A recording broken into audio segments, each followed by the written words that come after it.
Welcome back to the Mina Show featuring Lenny, the only NFL podcast where one of the hosts thinks Boots and Waggles sounds like a pet store. That's Lenny. I'm Mina Kimes. And I am joined, as always, on Tuesday. I didn't think you'd laugh at that one because I didn't think it was that good when I wrote it. I thought about it. It was fun, though. You know, Boots and Waggles. Yeah. I feel like it's the word combo. Waggles and Boots is hard to say without smiling. You have to say them together, always. Domonique, you tweeted something during last night's Monday night game that I thought was very apt, which is that it felt like watching 90s football. We're going to talk about that game. We're also, because that game is not the sexiest, I also do want to talk to you about Thursday Night Football, which is a lot sexier, I would say. And then we're going to pick our winners and losers from this week. But the 90s football thing, not just the style, the emphasis on the running backs, but also like just something about Cowboys, Giants, primetime, those two quarterbacks. 90s. The whole thing felt super under 90s. Center. Yeah. It's like all we needed was a fullback, and it would have been so 90s. Which is weird. One fullback out there. Because a lot of the really good teams right now are using fullbacks, but they're not using them in 90s ways. They're using them in fun and creative ways. I think, was it last week when the Ravens, the Patriots, it was this week, pardon me. The Ravens and Patriots playing, and then the Bills and Dolphins, and I was thinking like, oh my God, like all of these teams except for the Patriots use fullbacks, which is crazy because that's a team we usually associate with fullbacks. But anyways, I digress. Just treetops. Coming away from the Giants-Cowboys game, has it changed your mind about anything like significant? The Cowboys are better than I thought. Agree. They're not Super Bowl contenders, but I thought that they were a bad team with Dak. And they seem to be like a competitive team without him. The defense is what it boils down to for me. Is obviously we're going to gravitate to the big stories. Cooper Rush and Zeke having a good game and Pollard playing well. Offensive line protecting Rush and Kellen Moore tapering back his game plan the last couple of weeks. But to be completely honest with what happened was their defense kept them in the game the last 2 weeks. And, I mean, even the first week when they lost to the Bucs, the defense is just keeping them in the games and making plays. It's not just Micah Parsons anymore. DeMarcus Lawrence stepped up. Armstrong played well. The whole D-line played well. Diggs dropped a pick, which I didn't know could happen, but then he ended up catching one later. But yeah, I think that's the thing is I respect Dan Quinn as much as the next guy, and I thought they had a couple talented guys on that defense, but I kind of chalked last year's defensive success up to like turnover luck. Yeah. And they didn't even have any in this game. The one they got at the end didn't really count. I mean, it was like to close the game out. They didn't have any games. They just played good defense. They gave up that one long run to Saquon, but it's been 3 weeks now that their defense just plays well, and that's not fun to talk about. Yeah, the Cowboys defense was like incredibly dominant last year in just about every advanced metric, but going into the season, I don't think anyone really believed that they would be able to sustain it because what you alluded to, which is the turnovers, which tend to regress year to year. And the fact, I think just like beyond the superstars, I don't know. I don't think there's a lot of huge names in the secondary, notably. Yeah. I would say linebacker, then outside of the pass rushers you mentioned. But the truth is, they're just good across the board. And you talk about Trevon Diggs. He's better this year than he was last year, which is so interesting. Because it's like last year he was overrated, and this year he might be underrated because consistently he is super sticky in coverage. He looks like, I was gonna say, it looks like his eyes are better. He's playing with more discipline. I don't see him jumping routes like crazy anymore. And like if you have a superstar pass rusher and then other really good pass rushers around him and a superstar corner in today's NFL, that's a good defense. Where's everybody who was coming down on Diggs last year and saying he's boom or bust, he's not a really good corner? Like, those people should be out in droves right now saying he's a great corner just because he doesn't have 13 interceptions through 3 weeks. Like, this is the type of cornerback play that they want, right? I think... Are you one of those guys? Friend of the show, no, but Deontay Lee, who was very critical of his play last year, I think I saw praising him this year. And he's a very astute observer of defensive play. But yeah, this is a good defense. I also want to say, I agree with your point at the beginning, which is how the Cowboys are just kind of better overall. Because now that, look, it's a really hard week one to know what's what. And now that the dust is settling a little bit, we know that the Bucs defense is probably the best in the NFL. So while, yes, this offense struggled, the offensive line looked terrible week 1, Dak Prescott was really bad. Now we know that was the Bucs. So I think like now that we're able to like zoom out a little bit and kind of see these teams for who they are, you can kind of appreciate the difficulty of that matchup, as well as the fact that, and this was my other big takeaway from the game, the offensive line seems to be getting better. I mean, they're helped by Cooper Rush getting the ball out so quickly, but Tyler Smith looks like he can play, and that is a huge development for this team.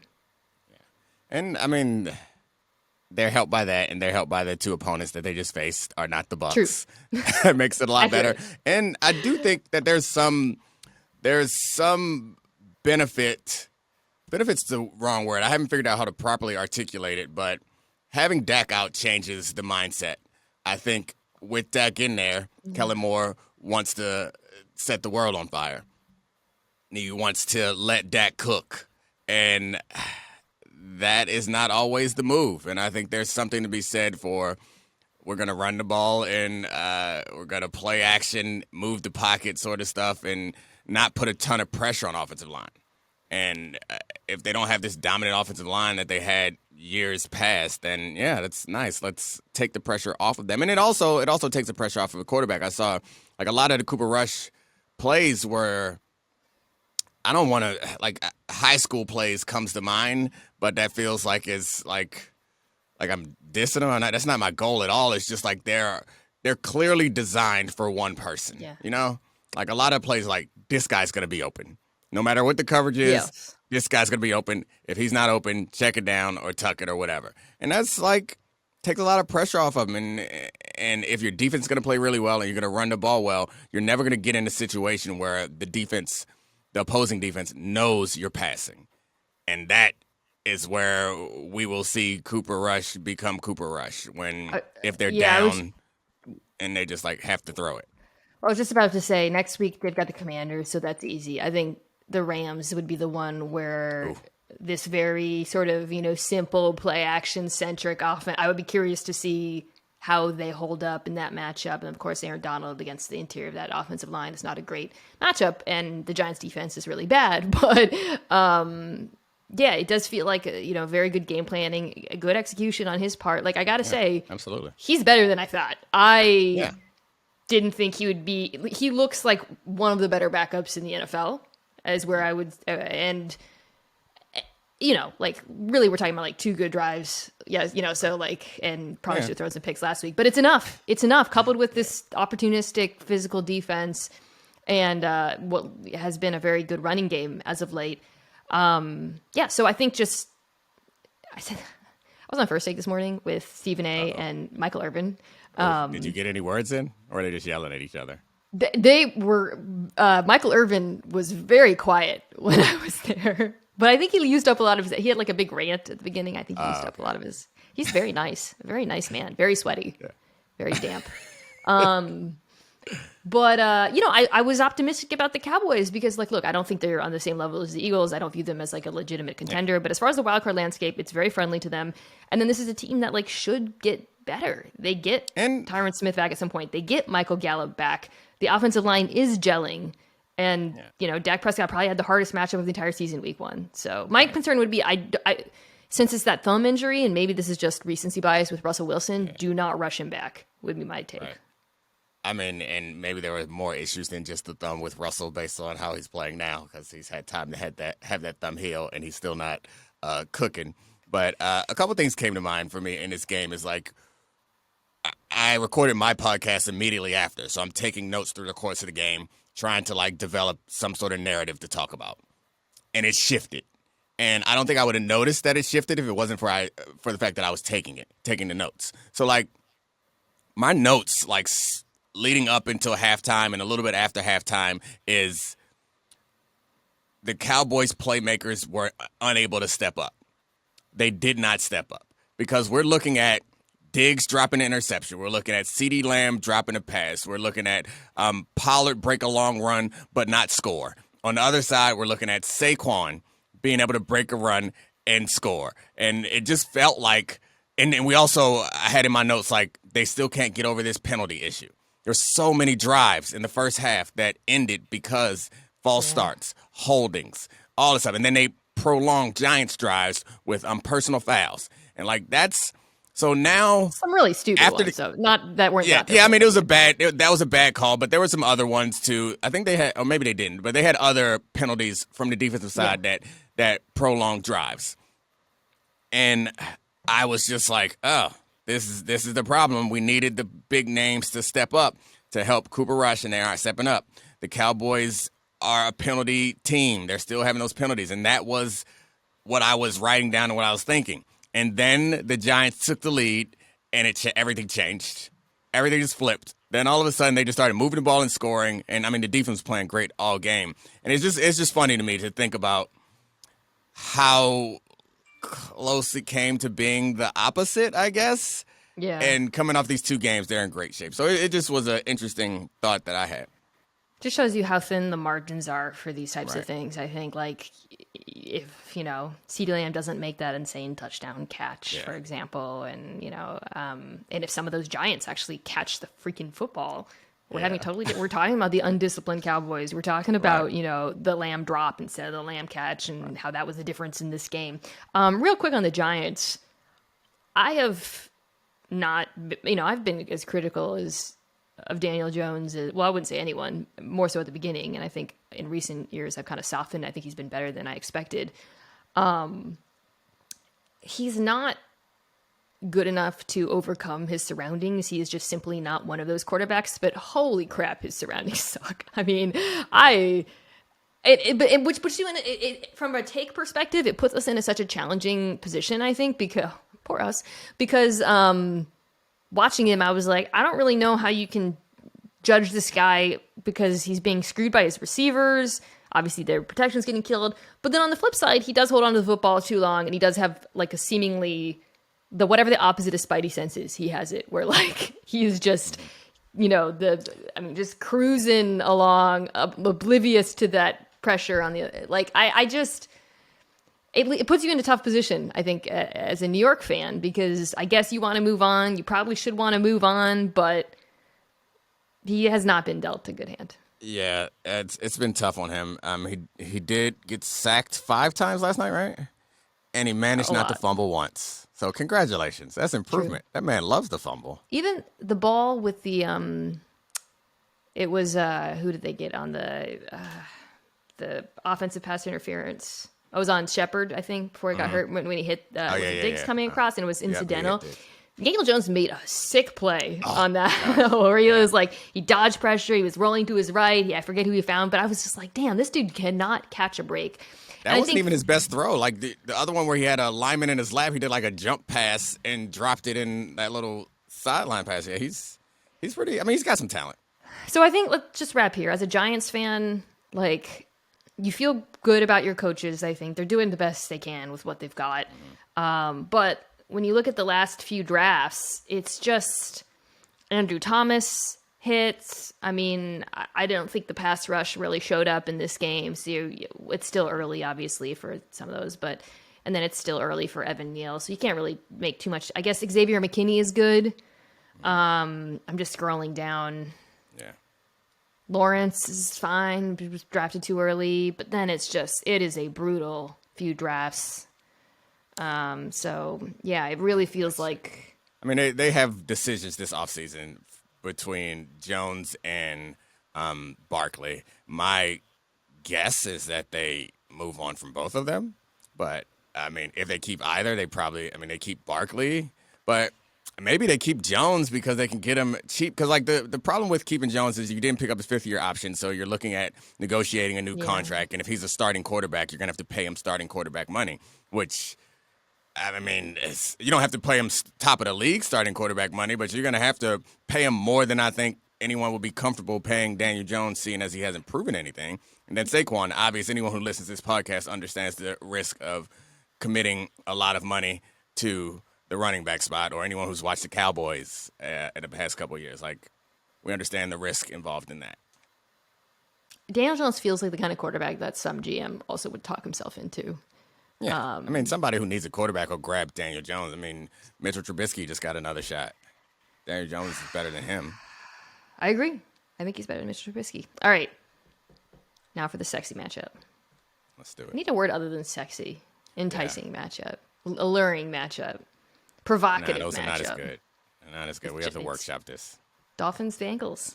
Just sex sells. I think I don't have the lines in front of me, but I assume that the Dolphins are favored in this one. The Dolphins, who I saw you on Get Up this morning, refer to yourself as a Dolphin.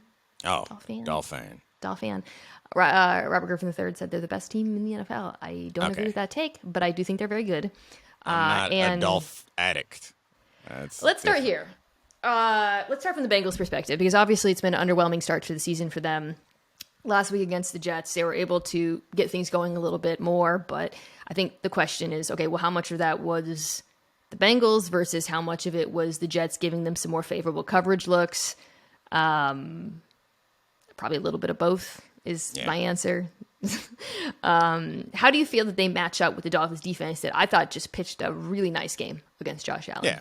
I mean, the Dolphins defense, I think, matches up well. And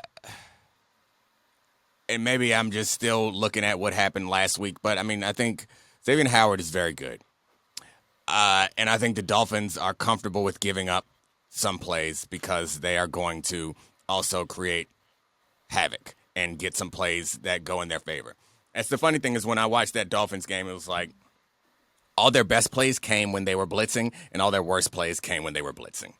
And if they're comfortable with that, then I'm comfortable with it. So they have a lot of great skill players on the other side. Cincinnati does, but so do the Bills. So like I'm not too incredibly nervous. I guess there's concern about Joe Burrow's athleticism, breaking tackles and turning stuff into big plays, but he also holds onto the ball, and you can't hold onto the ball consistently against zero coverage. It's just because they have more people than you can block. So I don't know. It worries me. Quick balls to Chase. He'll break a tackle and go to crib. Yeah. That worries me. But I don't know. I just feel really good about their defense coming off of what they did last week.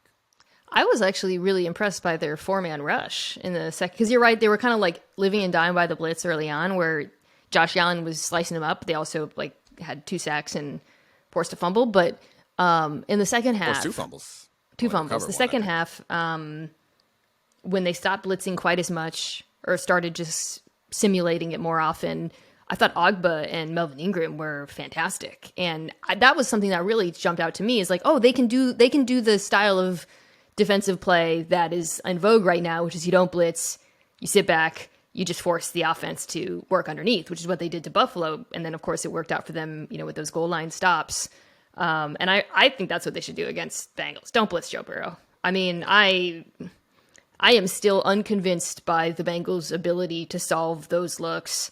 They cannot run the ball for They didn't run it well against the Jets either. Joe Mixon's averaging like less than 3 yards per carry on the year. Ben Solak, friend of the show, I thought had a really nice piece of the Ringer talking about how some of that had to do with the fact that the Bengals almost exclusively run under center and throw out of the shotgun. So when you watch, defenses are kind of clued onto that, and they're more likely to play single high against the run. I did notice in the Jets game that they were mixing it up a little bit, and Joe Burrow was throwing more from under center and had some really big plays. So I'll be curious to see if that continues. But I just don't think this Bengals offensive line holds up against this Dolphins pass rush. Yeah. I mean, the simulated blitz still gives their pass rush some advantage. Like it's with the line preparing for it, they're sliding different directions, you're creating one-on-ones, and I think the quarterback is also nervous and ready to make some decisions quickly. So even showing the simulated pressure and dropping out like has an impact on the pass rush. But I guess there's also like a comfort level with what you're doing, and I'm with you. They're comfortable in zones and man coverage without zero blitz, and this is personal bias, I guess, creeping in. I love playing zero coverage. Just like the idea that they don't have time.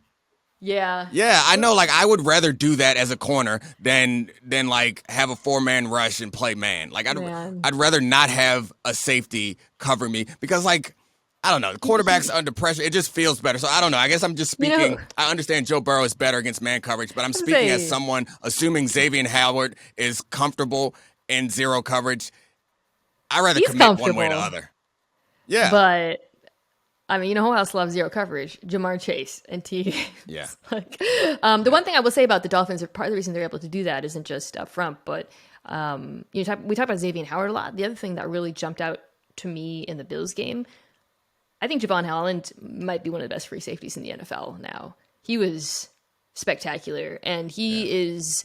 He. I mean, obviously they had him blitzing and whatnot, but he has the ranginess as that center fielder, and there aren't that many true center fielder free safeties in this league that allows them to do different things up front. Allows them to. Brandon Jones is the name of the other safety. He can blitz or play in the box or do whatever, and I think is probably like an underrated member of that secondary. And yeah, well, I mean, it's a big test for Cincinnati. I will say part of the reason why I think this is still a good game is the Bengals defense is playing really good football right now. It's been like kind of lost in the Bengals offensive struggles that have everyone freaking out, but they're good. You see Tyreek and is coming at everybody's favorite corner, Eli Apple. He's like, after the game, he was saying he got something for Eli Apple, like he owes him something from that playoff game last year. Because that Eli Apple had the tackle at the goal line, right? When he, at the, yeah.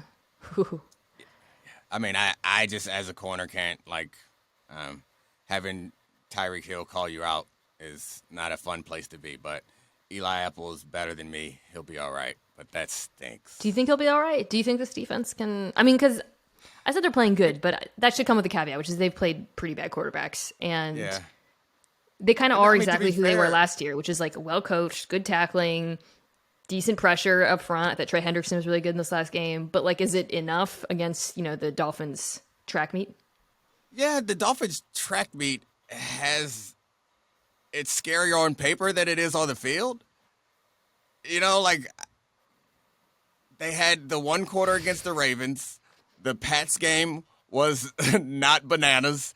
This last game against the Bills was like a couple plays. So, I mean, I still would be terrified of them, especially when Tua's dropping 3rd and 22 passes right on people. But the fact of the matter is they're not winning because they're blowing the doors off of people. Like, the Ravens blew a bunch of coverages, and I don't want to take anything from the Dolphins, but let's be honest about what's happening. Is like they're playing good team games and are winning them. They aren't like the greatest show on turf. The 3rd and 22, probably. I mean, the post to Waddle. Not only was it, I thought, like a good throw by Tua. Granted, didn't necessarily lead him, but like it was a good throw. The fact that they even attempted it tells you a lot about the mindset of this team. Like that fourth down play on week 1 that they went the for 4th and 7, right before halftime. Like they are playing with a level of confidence right now on offense that is, I think, as a defensive coach, you're scared of because they just simply are unafraid to take risks. And I think, Mike McDaniel's doing a fantastic job. We've talked on this podcast about his ability to create mismatches, the way he uses motion to seed doubt in the minds of defenders, and how the combination of that doubt with world-class speed is a nightmare. But you're right. They haven't been dominant. Like, if you really sit back and you look at what they've done this season and look at the numbers, and it's not been dominant. I think it's just the constant state of fear of a big play at any moment with any depth of target coming from so many different people is what makes it challenging. But like I said, I think the Bengals are really like fundamentally sound. They strike me as a team that like is, they have 2 good safeties in Von Bell and Jesse Bates. That's really important against this Dolphins team. You got to have 2 good safeties. So, this is. Yeah, I mean, you're right, obviously, but I find it funny that you said this is I don't forget what terminology you used, but this was a measuring stick or a test. I think you said a test for the Bengals. The Dolphins have already passed all their tests to the point that now they are a test for other teams. Because you called this game a test for the Bengals, the defending AFC champs, which I don't disagree with you. I just find it amusing. But to the other thing you were saying, what I don't understand is how they have Josh McDaniel, master run game coordinator. Or Mike. They have two receivers that terrify everyone from going deep, and they still can't run the ball. Like, effectively. In that last game, they had key runs at key moments. Yeah. But, like, I would expect them to run the ball better because they were doubling Tyreek on occasions, and I assume on the other side, especially last week with those young corners, they were very concerned with Waddle also. Run the ball. They should be able to. I don't know. I don't get it. Do you think some of that is? Listen, compared to the Bengals, it's like prime Adrian Peterson, Miami. But do you think perhaps it has something to do with the fact that so much of the pass game is out of the gun now? Maybe, Mike McDaniel coming from San Francisco, that run game was almost entirely under center. Right. And why are they in the gun? Is it just Tua's comfort level? I would assume that, I don't know, if you can run the ball, you need to figure out whatever you can do to do that effectively and play action off of it. But what ifs? You don't sound like a Dolphin fan. I am a Dolphin fan, which is why. You sound like a Finn skeptic. That doesn't work. I'm a Dolphin fan. I was high on the Dolphins before the season started, but then all these other people came and got on my train. You're one of these people. And then they go and aim the train to the moon. Like, chill out. Let's stay on the tracks for now and accept that we are not quite there yet. There was a graphic that went out before the game that was like the bright young talent of the NFL, and it was like Mahomes, Allen, and Tua. Incredible. It's happening. I love it. That's wild. I think the Dolphins win this one. I said it was a test with the Bengals because this offense has not fixed itself to me just yet. So We'll see. All right, let's take a quick break and come back and talk about some winners and losers. All right, people, we are brought to you by Caesars Sportsbook, the greatest sports betting app of all time. See, it's not just about the daily promos, odds boosts, or the hundreds of ways to wager. It's about the immortal words of Caesar himself. You bet, you get with Caesars Rewards. Every bet you place on the app, no matter the outcome, earns towards exclusive perks at Caesars Rewards destinations everywhere. Hotel stays, concert tickets, bonuses, and more. Download the Caesars Sportsbook app, become a Caesars Rewards members today, and get more with every wager. Must be 21 years or older to gamble. Gambling problem? Call or text 1-800-522-4700. All right, we are back with our weekly segment, Winners and... Say it. Am I supposed to say wolf? Yeah. Okay. Wolf. You got the intonation right. Anyways, let's start with the winners. Dominique, you go first. The Indianapolis Colts, my winner.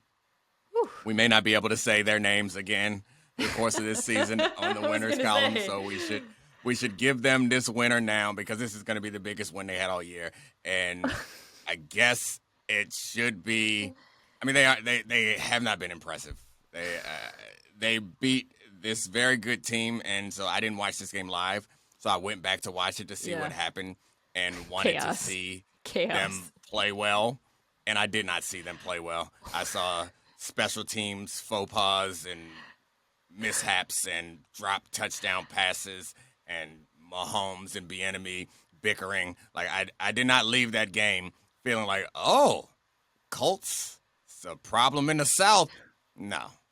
It's so you for your winner just to be a total neg. What the heck? That whole spiel you gave was basically like... Okay. Rookies made big plays at the end. They were opportune special teams plays. I don't know. Matt Ryan, game-winning touchdown pass. Colts, saddle up. I don't know. What do they say? Not let's ride. No, you're right. I can't make a horse noise. I feel like you could make a horse noise.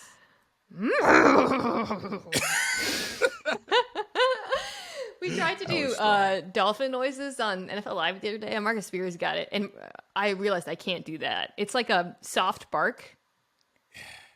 I don't know. That's chimpish. That was an excellent chimp. That was an excellent. Okay, I'm gonna say something nice about the Colts because I too didn't watch this game live, and so I didn't watch it live. I saw the result. I was like, "What the hell?" Then I watched it later. Everything you said is correct. It was a comedy of errors for the Kansas City Chiefs. One thinks they will bounce back, but I think it's a little bit. I'm not concerned about the Chiefs fully, but they're on notice. for me because they also had some, like screw-ups versus the Chargers, and they got so they are it really they're repeating what they did last year, which is just not playing up to their ability yet again. And I know all the stuff you just described, all of it just happened, but still, the Colts, however, so I thought the offense looked bad. I think the Colts offensive line is a nightmare, and I don't understand how they're so bad. I actually texted Jeff Saturday, how are they so bad? Because I don't understand how they're so bad. And he gave me a very long, detailed explanation. But I will say, I thought the defensive line looked really good in this game. And that was something that had kind of confused me with the first 2 weeks of the season, because I thought this Colts defense would be good, even without Shaquille Leonard. But, the fact that they had Ngakoue and DeForest Buckner and then Kwity Paye, who I thought was good last year. And then the first 2 weeks of the season, nothing. In this game, they won up front a lot against, what is a decent to good Kansas City offensive line. I thought Kwity Paye was awesome. Buckner, Grover Stewart at nose, like they look like the defense that we expected. Also, shout out to Gus Bradley, deviating a little bit from his cover 3. We got to give our man Gus some praise there. Give Gus some love. Yeah, that was impressive. He did some other things, but yeah, offensive line is a problem. That's supposed to be the strong suit. That's why aging quarterbacks wanted to come there, because this was like, hey, we got an offensive line, we got a running game. They used to have receivers, which I guess they don't. No, I thought the rookie looked pretty good. Alec Pierce finally playing. I thought. Yeah, I guess I was talking about why someone would want to come there, not now. Yeah, so it's got to be disappointing to be there with a bad offensive line, because that's the whole point of coming there. They got a really expensive guard, which I think it might have been on this podcast. I do a lot of talking about football, but I was talking about how interior linemen are like, if you're ranking most difficult positions to play in football, like interior line play is probably at the bottom of that list. Wow. And to have so much, what? It's a wild thing to say. You know what you should use as your piece of evidence? That freaking 65-year-old Jason Peters came in and was really good for the Cowboys. I mean, and the evidence is just like when somebody's not good enough to play tackle, they put him at guard. I'm going to clip this and send it to Mike Golick Jr. He knows it. Clip it and send it to him, and he's going to clip it and send it back and say, he's right. But anyway, there's a lot of money tied up in a guy who is not going to, definitively change your fortunes like a left tackle might, or some other position. So anyway, that team they fall into the bottom-ish of that division fast, and I thought they were one of the teams that could and there's surprise Domonique's people. Winner. You really understand the concept. Yeah, that was a bad. I'm sorry, I double it. woofed this week. That's all right. I apologize, Indianapolis. Double woof. I would say actually the thing that is a bigger bummer for the Colts is that the Jags actually look good. I would talk about the Jags on my preview episode this week, but they look good, and that would be concerning because I think that was the thought that the Colts would run away with this division. Okay, my winner is an easy one. It's an obvious one. It is Lamar Jackson. I forgot his middle name. I typed that in my email. Demetrius, I think. Demetrius. You're usually really on top of middle names, so I tried to steal that move from you. I was disappointed that you didn't say it the way that you emailed it. I mean, you That's emailed it in all caps. Oh. Yeah, I know, but you emailed it in all caps with the middle name, and then you just said Lamar Jackson when you got on here. He deserves all three names. Just to let you into my brain a little bit, the reason I didn't say it, I was planning on saying it, but then once I started, I wasn't confident that I had the pronunciation right, so I just backed off of it immediately. But anyways. It's spelled D-meat rice. I just noticed that. It's an unusual spelling. It's unusual. I don't want to mess it up. If anyone knows how he says it, please get at me. I'm trying to think of something new to say about him. There's nothing new to say. He's great. Here's what I love that's different. The pass game looks better holistically And I think that was, like, we knew what Lamar's capable of. We've seen him shred the blitz before. He's shredding the blitz this year. We've seen him operate from the pocket. We've seen how dangerous he's as a runner. He somehow looks even better this year. What we haven't seen, however, is a Ravens passing attack that actually put the fear of God in people. And I don't know if it's, I mean, there's a lot of things going on. I would say, like, Rashad Bateman taking another step. I think Devin Duvernay has been very good this year, shockingly. And then, of course, Mark Andrews. All of a sudden, you're like, wait, there's actually a decent group of pass catchers in Baltimore. And Greg Roman is finding ways to get them open. And I think Lamar is making tight window throws and doing all the things you want him to do. And but I think the combination of his own improvement with the improvement of his circumstances is pretty exciting if you're a Ravens fan. I have to admit that what surprised me the most is he has guys making plays for him. Yes. Which is something that I am not accustomed to seeing from anyone other than, like, Mark Andrews on occasion will make, like, a wild one-handed catch. But in this game, Mark Andrews was taking passes off of the backs of defenders. Rashad Bateman, in all the games so far, Rashad Bateman, yards after catch, he gets open and then he gets deep down the field, yards after catch. And Duvernay, who, like, I think we just kind of thought of as a special teams guy, turned out to be a really good receiver and, like, tracking the ball. I was going to say, yeah. It's like the stuff that, he's a good receiver. And it's not just like Lamar setting them up, because sometimes it's tight coverage and they're making plays. So, like, that's encouraging if you're a Ravens fan, scary if you're not, because Lamar's already, like, I mean, terrifying, put the team on his back type of good. If he also has people to take pressure off of him, which is like all these other big-name quarterbacks that we talk about tend to have those guys. If he has those guys too, and they're not asking him to do so much, he can just, like, throw it out in Duvernay's area and he could make a play for you, or Bateman. Like, that'll be something. The one concern I have is I'm not sure if Ronnie Stanley's going to, like, the way they're talking about him is the way you hate to hear if you're a fan, which is, we don't know, one day at a time. It's a long season. And in the Pats game, they were down to their backup tackle, Daniel Falalele, and it showed. So I think the offensive line was the concern I had coming into the season, despite the improvements they made. I thought they did look really good run blocking, however, against New England, which was encouraging because that run game has actually been kind of sus through the first 2 weeks of the season. But, if Ronnie Stanley can't play, that would be an issue for me, I think, against a better pass rush. Yeah, I mean, but still you got Lamar, so that makes it a little bit better. I mean, it'd be less of an issue for Lamar than it would be for other people. Yeah. But, it's been so long for Ronnie Stanley.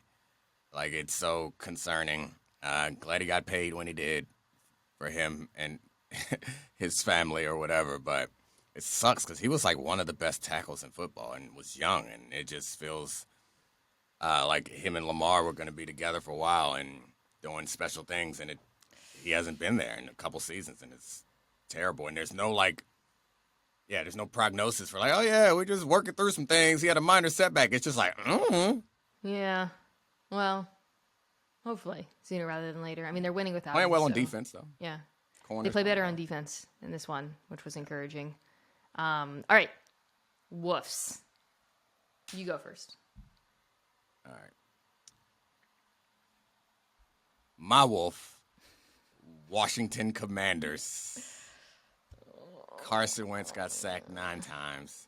And I know we blame quarterbacks for sacks. We also need to blame offensive lines for sacks. We blame their secondary for being their secondary. This team had what I thought was an impressive win in week 1. Like, I thought the Jaguars were like a formidable opponent. They played well in that game, and it was, like, encouraging. Carson Wentz, I was watching the game like, this Carson Wentz experience might be okay. Like, he's going to mess up every now and then, but it feels like this team is in. They knew what they were getting. And they're like, because after he threw, like, some ridiculous interceptions, they kept letting him air it out, and he made some incredible passes. And I was like, this team is just going to be volatile on offense, but there's going to be some good. And then this was just, meh.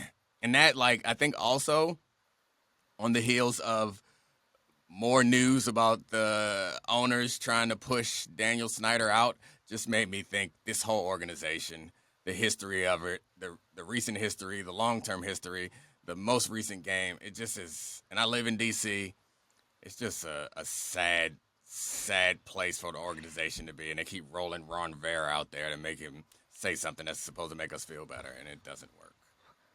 As a Washington fan, what do you feel good about right now? Like, when you look at everything, all the decisions they've made, obviously I think we see that they're not a contender competitive this season. Wentz, I thought like half the sacks were on him, half were on the offensive line, to be honest. I mean, there's enough to go around. There was, yeah, right. I know. It was like that Joe Burrow Titans game where it's like you can make a little pie showing who's on. Is this one scheme? Is this one Wentz?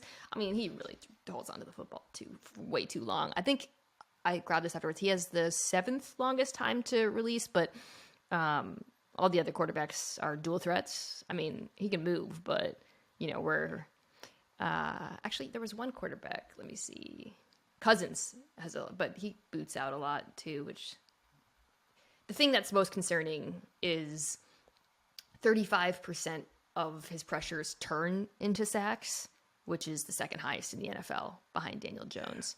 So it's not just like, okay, what's the offensive line doing? What's the scheme? Are we protecting him? But he lacks pocket presence, and that's just been a quality of his for a really long time where he's going to make an offensive line look worse. Sorry, I started this sentence by saying, let's talk about the things you feel good about. Okay. It's McLaurin still a good receiver and group. Dotson. Yeah, it's a good receiver group.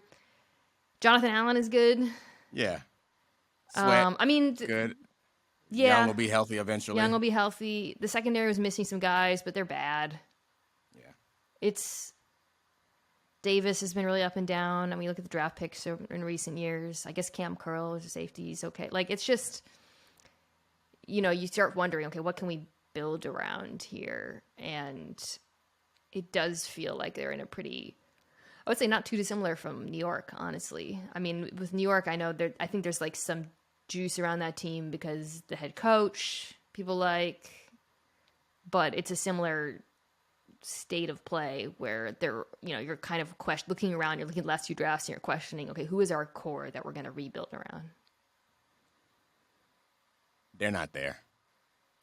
I mean, did you see I guess the reports? I've never heard anybody build around a pair of receivers. That's not something that I'm accustomed to. Did you see the reports that they tried to trade for Jimmy Garoppolo and the surgery got in the way? Yeah. I mean, how different, it would be a very different offense. It would be. I don't think the results would be all that different. They would have lost week 1. Yeah. I don't know that they would be better with Jimmy Garoppolo. At least with Carson Wentz, you have that high-end potential that he could string together 5 or 6 impressive throws before he turns it over.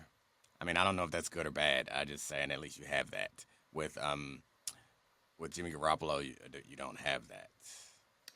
All right, my woof, I think, is sadder because should I reverse these and should we end on winners? What do you think? Is this like... you want to end on a good note? We can mix them. We can do winner, woof, woof, winner, just to kind of like it. A all right, sandwich. next week I'll do that. All right. I have to go with the LA Chargers. Some brutal injuries across the league. Speaking of Jimmy Garoppolo, the Niners losing Trent Williams for a few weeks really sucks. And I thought the offensive line actually looked better against Denver than they have. But, once he went out, obviously that caused huge problems for them. And then there was another big injury. It's escaping my mind right now. But I don't think there's a bigger one league-wide than the Chargers losing Rashawn Slater for the entire season, on top of like a litany of injuries that are day-to-day. We'll see if Joey Bosa's out for a few weeks. They lost Jalen Guyton for the season, who's their deep threat wide receiver. Corey Linsley's been banged up. I think, God, the list of injuries just continues to mount and mount. But the Slater one, that's like, I would say on that team, probably the one player you couldn't lose. Because if you lose, like, maybe Bosa, but you have Mac. You okay? What? Oh, yeah, I'm sorry. It's just like you talk about all these injuries and the player that you could least afford to be injured, and you never named the quarterback. I was just confused. Oh, I meant other than the quarterback, obviously. Okay, yeah. Like, sorry. his injury is the well, worst okay, one. yeah, right. And the most, like it didn't seem like it was hurting him the way he was throwing passes across his body deep down the field. But it was obviously impacting him other times. But, yeah, this team, I don't know. Sometimes we talk about curses of teams, and I think that we talked about it on this show, and you said you didn't think. Let's play the audio. And I mean, I'm joking. They're not cursed. I don't believe in curses, but Matt Ryan's not this bad. The Chargers are kind of cursed. Yeah. So did I curse the Chargers by bringing up the Chargers curse? No, you can't curse a team by bringing up the fact that they're already cursed. Like, that's maybe the curse fell asleep. Maybe you woke the curse up.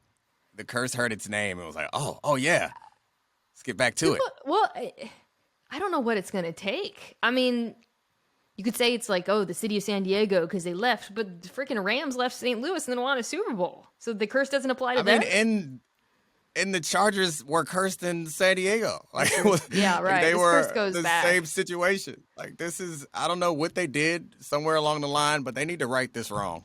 There's people you can hire to undo these things, like witches, to like undo hexes. For me, I started this by saying it was sadder than the Washington thing. It's just so brutal because this was the team that was supposed to make a Super Bowl run this year. And Domonique, even if Bosa comes back and even if Herbert heals up, the Slater thing, am I overstating? First of all, no. There's no left tackles out there. None. No. None. It's the hardest position. No one on the team. They had Storm Norton, who was benched from playing right tackle, moved to left tackle in this game. I don't know what. Maybe they'll mix him around and whatever, but yeah, it's dire right now, and they are just leaving Herbert out there to get smacked around. Let him get right. I mean, I guess that's another thing. Yeah, I understand playing him. Like, I played football. I get it. I don't know that it was a good idea, but I understand it. But then leaving him out there? It sounds like, and I've heard that, like, he wanted, he was pushing him out there, which is, yeah, of course he was. Yeah, that's he's like going to do. 24, yeah. You got to stop. That was, I feel like too many things happen in the NFL for that to be like a massive story. Like, maybe if that had happened at a night game, I think we would probably let a lot of the shows, people would have really gone after the Chargers for that. But that was wild. And man, to do it without Slater out there, I don't want to say the season is over because we've seen Justin Herbert play with bad protection before. His rookie season, he did not have Rashawn Slater, and he has the athleticism to compensate for that, but he doesn't have it right now. He does not, and I think a crazy game.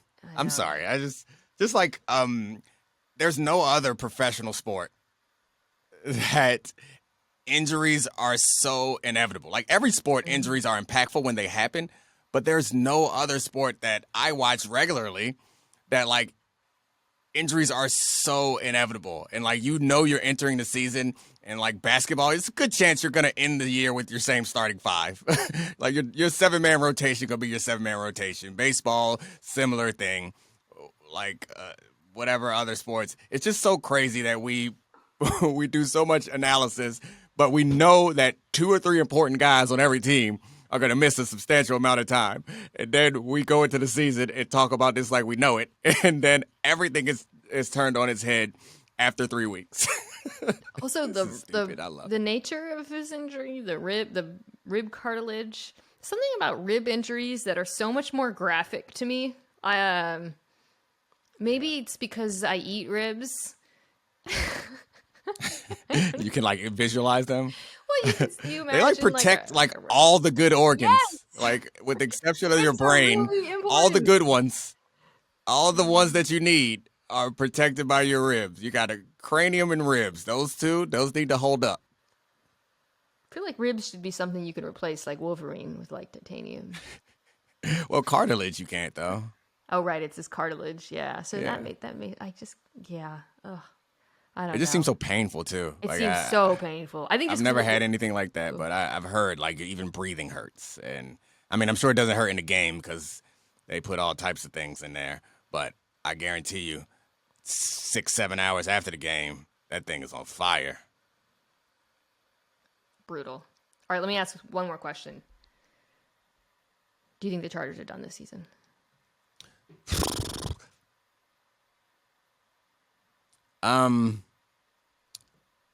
They lost their best offensive player, who's not the quarterback, their best defensive player. I mean, I guess Derwin's better, but Joey's really important.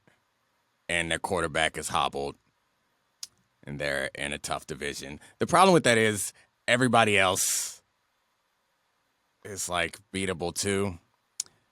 Brandon Staley is not really well respected as far as coaching's concerned. I don't know. I don't think they win the division anymore. I picked them to win the division, which was foolish of me.